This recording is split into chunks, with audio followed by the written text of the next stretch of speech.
What's going on there, guys? We back with another one, and now we look forward to Colorado's matchup versus Oregon.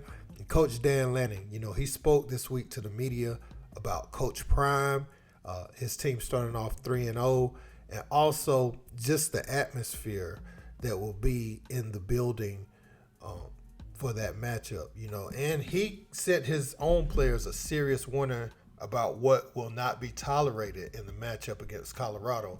This game means a lot to him. He said this is one that they have circled on their calendar, and for obvious reasons, right? He said, he's trying to remember what Colorado has done for the conference, but, he took the time to speak that way after Deion got the job, showing that he has some sort of feeling towards what's going on in Colorado and the way Deion is coming up. Now, I must note that both teams will be out of the conference very soon. I mean, Colorado's going to the Big 12, Oregon's going to the Big 10, so this likely won't turn into a long-term rivalry, but with Prime's impact so far this year, he's made pretty much every game has had rivalry-type vibes. Something's been said.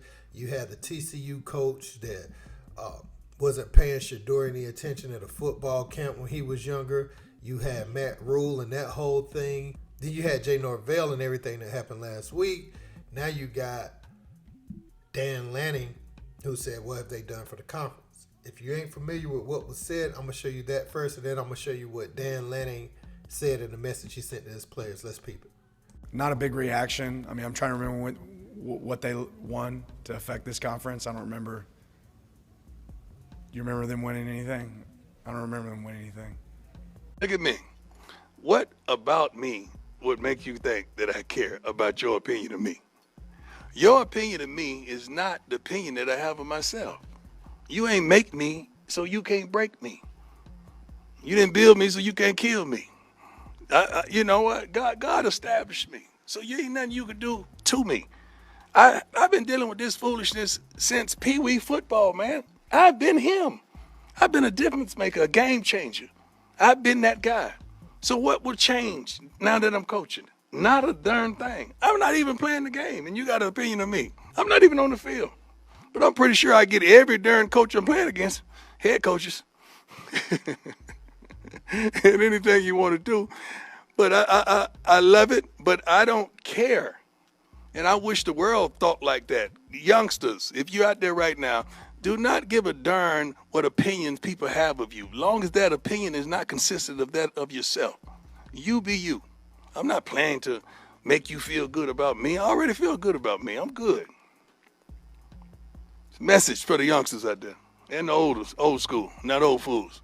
A couple more teams moving today. Rumor, I mean, it's crazy. Yeah, same teams are talking about us, right?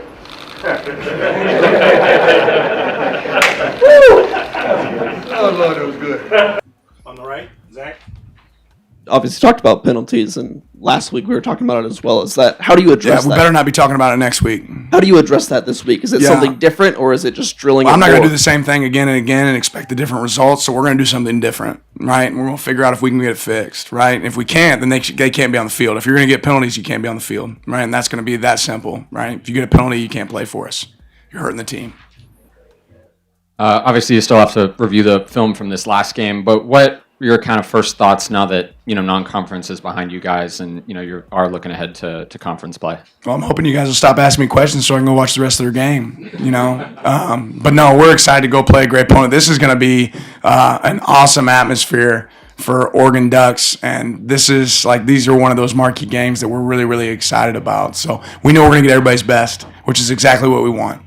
Right, and I got a lot of respect for that team. It's obviously a completely different team than it was last year, right? So let's see what it looks like when we go out on their field. We hope we get their best, and we're certainly going to try to give them ours. Looking at next week, Dan, how would you assess the job Deion has done so far at Colorado, and just how would you describe the challenge that they bring in here next week? Yeah, I obviously have to take a deeper dive in it, but you have to be a fool to not recognize the results that they've created on a team that didn't have a lot of success before. So he's done a phenomenal job. He's recruited a lot of players that I'm familiar with personally that are there playing for him. He's got a good roster, and they're winning games, right? And it doesn't always matter how, but they're winning games. So obviously he's doing something right up there.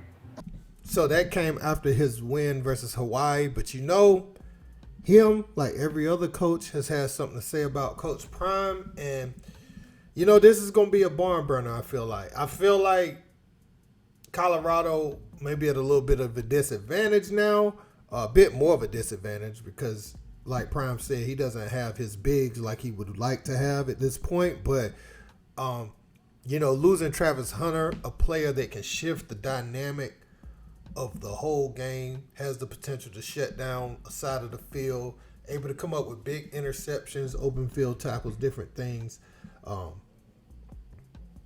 Losing him for this type of game and the USC game is going to be very bad for this team, you know.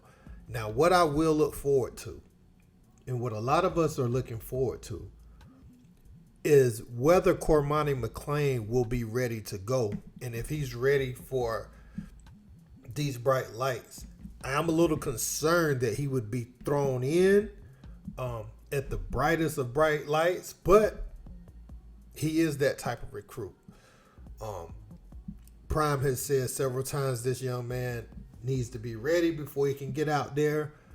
But out of necessity now, he probably will see some time because he has that, you know, that NFL talent for sure. So I'm wondering, are we going to see any Cormani this week? There's been, you know, reports coming out of practice that he is progressing towards that. But Coach Prime, I think with Cormani, he wants to make sure that he doesn't go out there and lose his confidence or build bad habits. So he wants to put him out there when he's ready. I know it's tough as a blue chip recruit to come in, especially to this situation. It ain't like Alabama or Georgia or something like that, to come into this situation where you thought maybe you'd be playing a lot day one and you're not right now. But I think for the long term, I think that's going to work out for him. As far as this game and Dan Lanning, you know, he told his players, look, we can't have them penalties or you going to come sit beside me for the rest of the game. And he sounds like he has a zero tolerance policy with that. So these players better be mindful. But, you know, when you do something like that, it could get into your player's psyche and it may have a negative impact. They may play a thinking game instead of an instinctive game. And then that's where, you know, you're not your natural self out there on the field sometimes. When you got to think, man, if I make this one mistake and that's in your mind, I don't know if he should have said it like that. There's a way you could say, you know, we're going to limit penalties. I'm going to make sure of that. But say you're going to come sit beside me.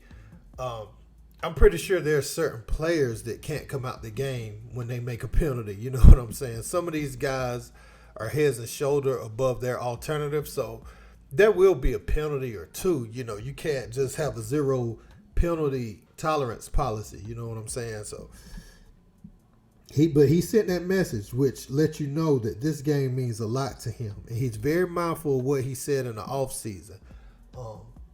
It's good bulletin board material, though. These games, Coach Prime, I think he sold 4.7 million in shades last weekend. And also, that was the 5th most watched college football game ever last Saturday, Colorado and Colorado State. How crazy is that, right? How crazy is that? The Prime effect, he's not getting even what he's worth.